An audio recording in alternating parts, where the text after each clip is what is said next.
Well, the whole key with this procedure is finding the point of the pain. So right about here is where the pain was more sore. In the middle part, you said. Well, what I like to do basically is mark the area of the most painful area where the spot of the pain is.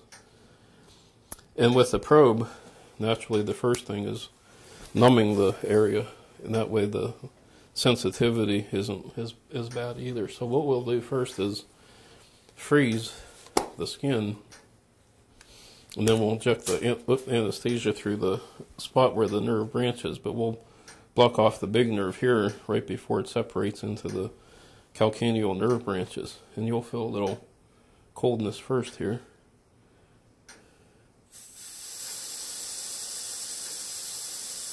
We'll block off this big nerve first to let it rest, and then we'll block off the other ones. You'll feel a little sting.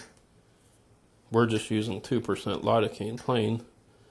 We're blocking off the posterior tibial nerve right before it branches into the small nerve branches in the heel, which is where Mrs.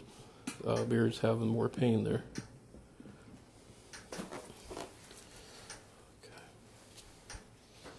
Now we'll freeze the base of the nerve, the bottom part of the medial branch.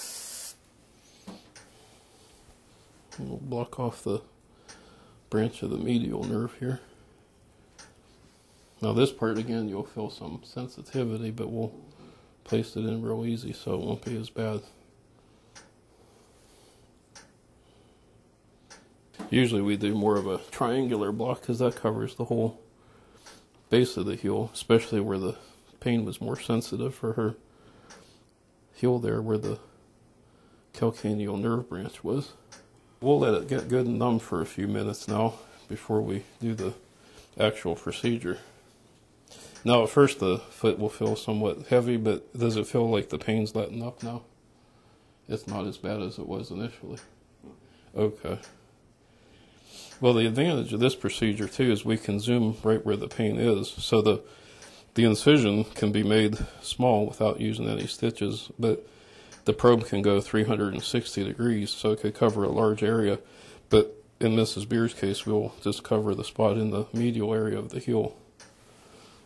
Usually I like to use a 15 blade because it's small and we can control the area of the minimal incision, but we'll just make it vertical because that way as she walks or stands it'll heal off faster, plus she can use a small band-aid with a antibiotic cream on it afterwards. But fortunately these incisions aren't real large and they don't require any sutures at all. We'll prepare the area with some small amount of betadine for the local area. Yeah, these areas here where you're doing it locally, it doesn't involve a whole foot prep, but we still like to use the betadine initially around the skin. We'll make a little stab right into the base of where the, we just make it as small as possible because we don't really need to use a large one when we use the probe. Fortunately, the probe is real small, but we'll free up that tissue now. You'll feel a little pressure there, but if it hurts at all, just let us know because we could use more numbing medicine. Does that feel okay? It's just you had a little resistance where the skin was a little thick on the top part. But we're right on the right spot because the calcaneal pad of fat is right above below the probe. Now we'll use the cryo probe. We'll place it directly into the area where we marked where it was more painful. Generally the probe is placed against the area of where the pain was more prominent, so then we use the pedal to conduct the current through the probe to begin the freeze.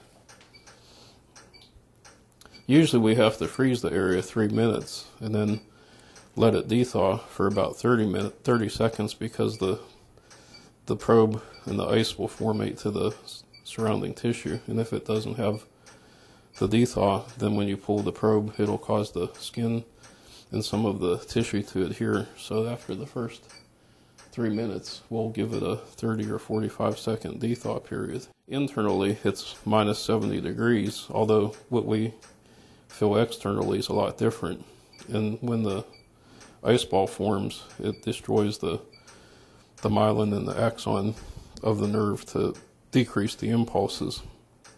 But the regular areas of the nerve, the endoneurium and the epineurium and the perineurium, are still intact. Yeah, once the procedure is done, oftentimes there's maybe a small amount of bruising around the incision and some swelling afterwards, but it's not real severe. But the main thing is, if you just keep a small Band-Aid and some antibiotic cream on it, and you can, do regular activities, but just don't lift anything real heavy the first 3 or 4 days because of the little skin incision to heal properly. But if I was a person having this done, I'd prefer it this way, because without the use of cortisone or medicines and other ways to treat it, this is by far a lot safer. And it has a longer term effect. The ice ball is usually around close to a ½ inch or so in formation, but it covers almost 1.25 inches in diameter at the site. So when we're freezing at that X, it's actually covering this whole aspect of where the pain was more prominent. Now see, this is where we'll let it thaw, because if we pull the probe, the ice is so cold it's sticking to the tissue. So we'll let it thaw before we do the second freeze on the location similar to where this first freeze was at. Another good thing is the patient can walk out without using crutches or anything of that nature, and side effects are very minimal. Now the probe, the conductor is the yellow part, but the ice ball forms right at that very tip end. And the way that it's set up, the air pumps out at a high pressure with nitrous oxide, and then where it backs up into the small opening, it has to expand, and it gets really cold at the tip end. But we can use the probe actually to freeze off warts or destroy nail tissue to reduce the chance for having the ingrown nail recur or grow back as well. The heel skin, it's usually really thick, but if we're freezing the area of the top of the foot, the skin's a lot thinner, so we have to really angle the probe to force pressure down into the tissue, so that way it doesn't affect the top of the skin, but it works on the surface, on the dorsal nerves of the foot as well. But it's just where the skin's not as thick, you have to really angulate the probe to make contact to the nerve tissue in the dorsal aspect of the foot. Another good thing about the procedure is the way that it can be repeated. But again, oftentimes we've had people that the pain has stayed away for 3 to 4 years, and if the nerve starts to grow back, it grows back at a better rate, and therefore the pain isn't near as bad even after 3 or 4 years as well. Today the dressing that we apply will be somewhat thicker, but when you get home, you just only have to use a Band-Aid starting tomorrow. That'll be fine. And usually we'll give you a direction sheet that explains that too, Mrs. Beer.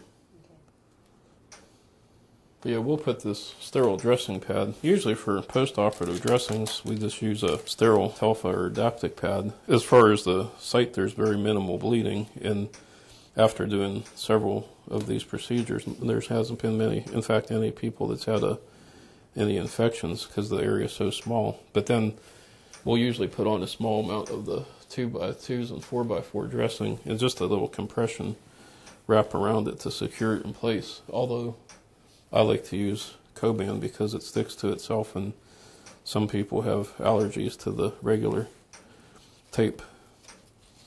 And generally we have a person use Neosporin and a Band-Aid on the area for about 5 to 7 days afterwards till it heals all the way through.